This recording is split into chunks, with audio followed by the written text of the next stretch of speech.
Igloo, le Mac de l'habitat. On casse les idées reçues dans Igloo sur Igloo on Air, ça c'est sur Facebook, et sur topmusic.fr chaque semaine. Igloo, le Mac de l'habitat, une émission proposée par Cédric Simonin de Trianon Résidence. Bonjour Cédric. Bonjour Eric. Aujourd'hui, un thème que vous avez choisi, alors je sens que vous jubilez parce que c'est un truc qui Ouais, je vous suis intéresse à fond, là. particulièrement. Ouais, je suis à fond. Là. Le thème c'est, peut-on dire que l'immobilier est une valeur sûre? Et pour en parler dans quelques instants, nous recevrons Jérôme Fleischer. Fleischer. Fleischer comme Oui. flèche. Voilà, Parce exactement. que c'est une flèche de l'immobilier. Vous êtes ingénieur patrimonial pour le cabinet VIA. On y revient dans un instant. Mais d'abord, une nouvelle qui va faire couler beaucoup d'encre. L'immobilier à Strasbourg, ça bouge? C'est vrai. Ouais, ça bouge, ça bouge. Je vais vous faire part d'une étude qui a été réalisée par Se Loger, qui nous dit que Strasbourg, c'est le nouvel Eldorado immobilier. Alors quand je suis tombé là-dessus, je me suis dit, ça, je prends, c'est pour Igloo. Plus 12,1% sur les prix du mètre carré sur les 3 derniers mois. Donc à Strasbourg, les appartements anciens connaissent une forte poussée de leur prix. En 3 mois, ils ont bondi de 12%. Combien cela coûte-t-il d'acheter dans la capitale européenne et quels sont les quartiers les mieux cotés? Donc à Strasbourg, le prix de l'immobilier dans l'ancien monte en flèche. Donc je l'ai dit, un gain de 12% qui place Strasbourg en tête des villes françaises dont les prix de l'immobilier anciens ont le plus progressé au cours des 3 derniers mois. Donc devenir propriétaire d'un appartement dans la capitale parlementaire de l'Europe coûte désormais aux environs de 3 363 € du prix du mètre carré. Plusieurs facteurs permettent d'expliquer cette flambée des prix de l'immobilier strasbourgeois. Tout d'abord, le chef-lieu de la région Grand Est offre à ses quelques 280 000 habitants un cadre de vie plutôt agréable. Jugez plutôt, 2 de ces quartiers, son centre-ville historique et plus récemment la Neustadt, sont inscrits au patrimoine mondial de l'humanité de l'UNESCO. Outre ces nombreuses pistes cyclables, Strasbourg peut également compter sur la qualité de son réseau de transports en commun. Quant à la vitalité économique de la ville, elle n'est plus approuvée et contribue incontestablement à booster son activité. Alors je vous donne un peu le top 3 des quartiers les plus chers à Strasbourg, si ça vous intéresse. Donc le premier, c'est l'Orangerie. Donc prix moyen à 3 600 €. Les Comtades, 3 450 € et la Petite France, 3 380 €. C'est un prix moyen dans l'ancien, évidemment, Eric. C'est-à-dire qu'il y a plus ou moins. Il y a plus ou moins, mais c'est les 3 quartiers qui tiennent le haut du pavé. Très bien, donc c'est le moment de vendre à Strasbourg. C'est une question ou c'est une affirmation, Ouais, je Eric? ne sais pas.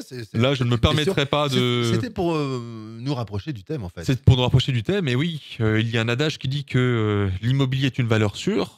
Alors c'est ce que nous allons peut-être vérifier aujourd'hui. Et si c'était une valeur sûre, y a-t-il des précautions à prendre? Jérôme Fleischer. Donc je le rappelle, vous êtes ingénieur patrimonial. Je ne savais même pas que cette profession existait, mais ingénieur patrimonial, c'est assez joli. Le cabinet VIA, pour Oui, lequel vous travaillez, exactement. est content de vous, tout va bien? Oui. Alors, ce Et- thème, vous avez alors, potassé. moi, Peut-on dire que l'immobilier est une valeur sûre? Je crois qu'il est important de rappeler d'abord certains points. Tout d'abord, notons que le marché immobilier n'est pas c'est un marché multiple. La pluralité des modes d'investissement dans l'immobilier ouvre un spectre très large, on ne peut pas le résumer à une seule chose, allant du commerce au garage, ce qu'on appelle des sociétés civiles de placement immobilier, en passant par l'immobilier d'habitation. On peut investir en France, on peut investir à l'étranger. Donc, c'est peut-être une déformation professionnelle d'une approche globale, mais je crois qu'il peut être très spéculatif, l'investissement immobilier, comme un placement de bon père de famille. Et je crois que le premier point, c'est important de se concentrer sur la solution qui est adaptée à chacun en fonction de son profil et de ses moyens.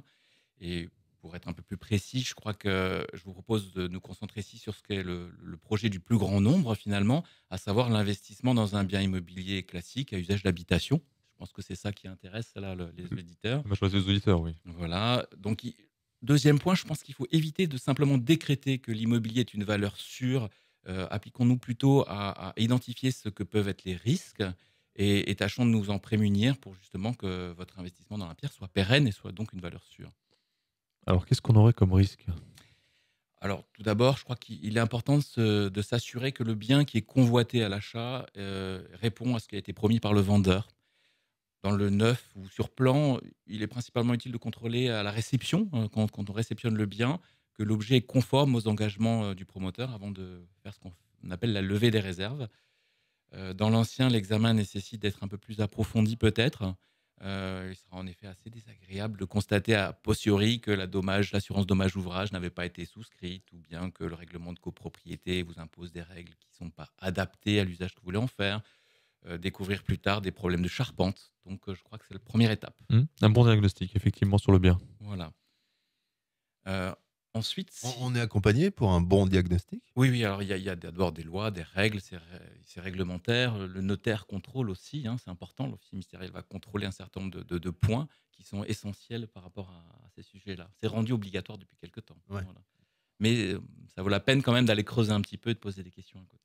Il y a une liste de choses à faire, par exemple, à que fait. le À vendeur fournir. doit faire et doit fournir au nouveau propriétaire? Oui, il y a une liste de choses, effectivement, je ne vais pas la dresser Oui, là, oui, mais il y a une liste ça de serait- choses. ça serait Oui, ce sont des importantes, diagnostics hein. qui sont obligatoires et que l'on retrouve lorsque l'on signe chez le notaire.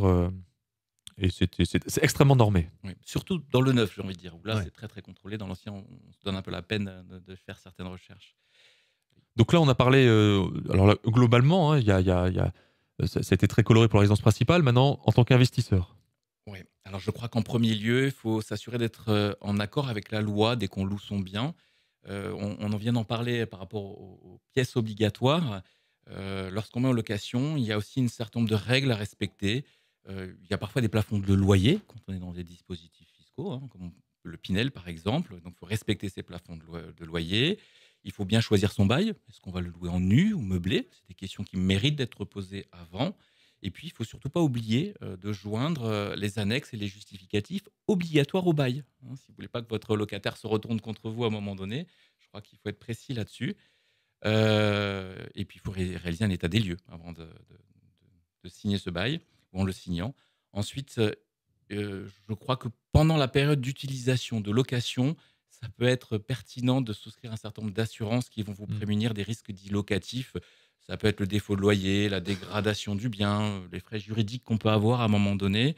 En plus, c'est relativement peu onéreux et c'est déductible de ses revenus, hein, ces charges-là. Donc, pas s'en priver. Oui, ça permet d'avoir un achat qui est beaucoup plus serein pendant toute la durée du crédit. Hein. Je crois que là, C'est clair. c'est de ça dont on parle. La pierre était une valeur sûre. Je crois qu'il y a la notion de sérénité. C'est Donc, ça. la sérénité locative est essentielle. Et puis, on peut, par rapport à ces points-là, je pense tout simplement décider de sous-traiter toute cette partie à un professionnel qu'on appelle un gestionnaire de biens, qui à ce moment-là va prendre toutes ces précautions. Alors très bien. Eric, vous vouliez poser une question? Oui, vous brûlez la langue. Ouais, quelque chose Allez-y, qui me traversait l'esprit. Est-ce qu'on peut dire que finalement c'est mieux d'investir plutôt que de payer un loyer? Est-ce que c'est aussi simple que ça? Alors, soit on investit pour soi, comme Oui, pour résidence soi. principale. Là, je Non, parle c'est pas pour soi. toujours aussi simple, Eh ouais. je pense. Ça dépend.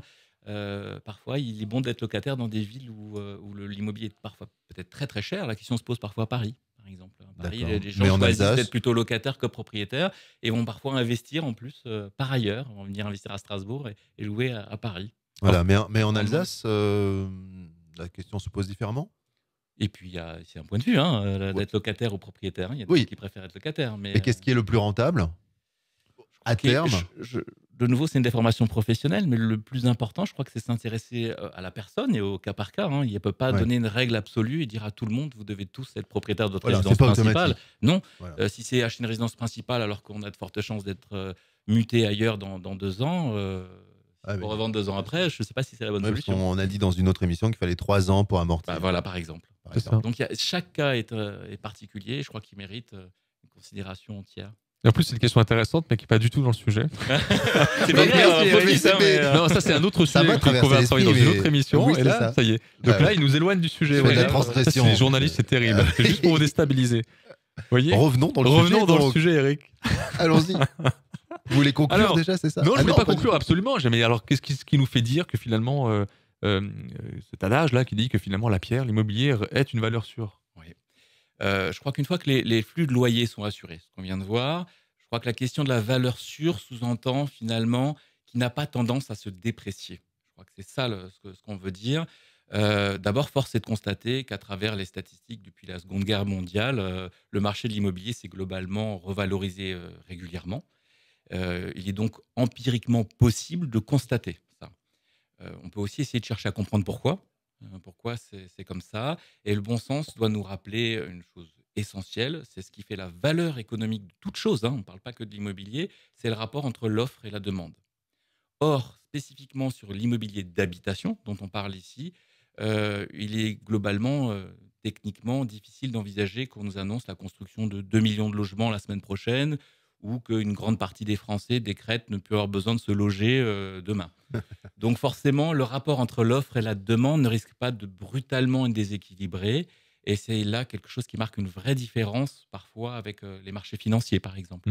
On pourrait construire des igloos pour tout le monde, peut-être. Ce serait pas mal. Voilà, ça sera la conclusion. Belle Avec le conclusion. réchauffement planétaire, À moins je ne sais pas si l'igloo forcément Ouais, est plus des pérenne faux, alors, de ouais. En l'immobilier. plastique. Ah non, pas de plastique. C'est très mauvais pour la pas de planète. plastique non Pardon. plus. Arrête avec les plastiques, Ouais, c'est pas le moment. c'est pas du tout ça.